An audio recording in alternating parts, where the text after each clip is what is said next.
If you're an anime fan, then there's no doubt you've taken notice of a certain series that's captivated the world over the past few years. Unanimously loved by one and all, the series has had enough momentum behind it to even get a theatrical movie release. I'm talking about Demon Slayer, Kimetsu no Yaiba. Oh wait. I'm talking about Kaguya-sama Love is War. And just this past week, the movie Kaguya-sama The First Kiss That Never Ends hit the big screens in the West for a 2-day special theatrical release in celebration of Valentine's Day. But the Kaguya movie performed so well on this special 2-day showing that Crunchyroll has actually decided to keep the movie in theaters over the weekend as well. So if you haven't gone out to see it yet, pause the video and buy your tickets! As a big fan of the series, I went out to see the Kaguya movie 2 short days ago, and I had so much to say about my experience that I wanted to make this video for you guys today. But before we jump in, remember to smack the shit out of that like and subscribe button if you like this kind of content. Thank you guys so much for supporting the channel, and let's get into why Kaguya-sama The First Kiss That Never Ends was almost perfect. Bruh. Starting off, I thought it would be best to talk about everything that was amazing about this movie, and trust me, there's a lot. First of all, as a huge manga fan, I'm happy that A1 Pictures chose to adapt the mini-arc after the Culture Festival kiss to turn into a movie. In my opinion, having the rocky start to Miyuki and Kaguya's relationship be a movie was the perfect way to present this moment. Not that I think it would have been a bad thing if the start of Season 4 covered this material, I just think a lot of people would be frustrated that they're not officially together yet after that climactic Culture Festival kiss. Climactic Culture Festival kiss. That's a hard thing to say, isn't it? But even though this material was covered as a movie, it honestly felt more like one long episode of the Kaguya anime. I'd actually rather anime movies feel this way, especially canonical movies like this, because it technically is just a continuation of the series. There's just not enough material to turn it into a whole 12-episode core, and too much material to be covered in just one short episode. I also feel like rom-com anime like Kaguya-sama tends to be harder to format in a movie than an action shonen like Jujutsu Kaisen or Demon Slayer. Thus, comedic anime movies like Kaguya-sama The First Kiss That Never Ends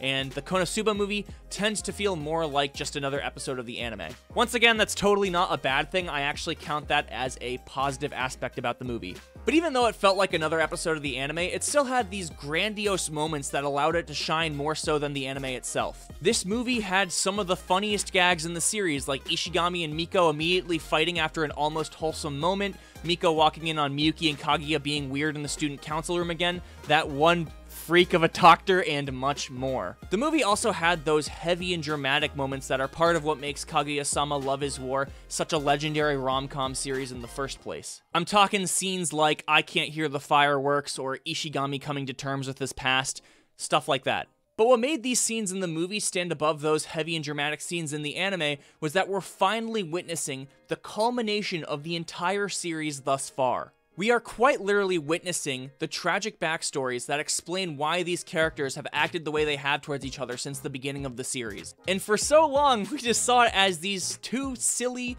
stubborn, smart kids that refuse to ask each other out. But in reality, Miyuki has this enormous inferiority complex from thinking it was his fault that his mother left his family, and Kaguya just wants to be loved even though she believes her personality and upbringing make her undeserving of it. And my neck still hurts from the whiplash I got from that. But funny enough, what I just talked about wasn't even the best part of the Kaguya movie for me. Just like in the TV anime, it's the cast of characters that holds this series to the level it's at, and the movie did a great job at giving each and every character we know and love a moment to shine. I felt like that meme of Leo pointing at the TV screen the entire time I was in the theater. Honestly, it probably looked more like the Wojak pointing meme though. But no matter who your favorite character in the series is, it's safe to say everyone was eating good from this movie. I'm personally a fan of Hayasaka, Maki, Ishigami, and Papagane, but who's your favorite character? If I had to say one character stood out the most in this movie though, it would pretty obviously be Kaguya. Every bit with her trying to leave obvious hints for Miyuki that he just completely missed had the entire theater gasping for air. I'm not even joking, I missed the first few lines after she hailed the taxi because no one could shut the f up. And for every moment that I laughed at Kaguya's ridiculousness,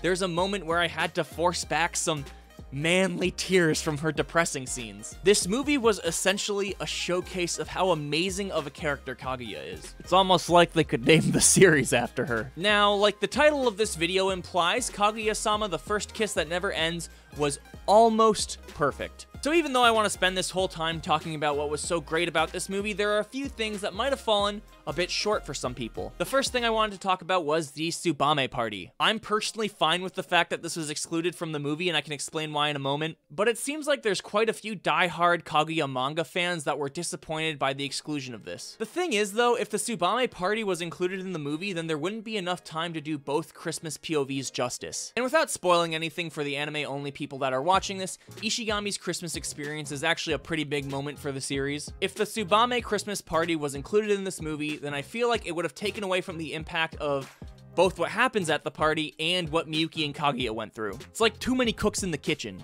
And imagine how legendary Season 4 of the anime will be when it starts off with Ishigami's Christmas experience. This just means more Ishigami when Season 4 comes around. So I just want to make it clear, this technically isn't my criticism, this is just criticism I've seen online. I actually do have a slight criticism though, and it's the only thing I think is keeping the Kaguya movie from being perfect. I personally wish they leaned into Miyuki's tragic backstory a little more. The fact that he's a high school-aged boy that carries around the belief and the guilt that he thinks it's his fault his mother left his family is a pretty huge plot point. And it seemed like it was inserted at an almost silly moment, which kind of took away from the impact of this reveal. Technically, it was this way in the manga as well, I just wish the movie gave Miyuki the same opportunities to shine as it gave Kaguya. This could just be coming from the fact that I really like Miyuki as a character, but it does kind of give you a little bit of whiplash when they drop this heavy moment about this high school boy's mother leaving him when he was a child, immediately followed by this doctor saying, "Yeah, I f***ed mad pussy when I was your age." This is an incredibly small and insignificant detail that was completely overshadowed by how phenomenal of an experience it was to see this movie in theaters. And honestly, if you want the best indicator of the quality of this movie, just look around you when you're walking out of the theater. I saw some of the happiest, smiling, laughing faces leaving that movie, and I was 100% there with them. I'm now more excited than ever for Season 4 of the Kaguya anime whenever that's dropping.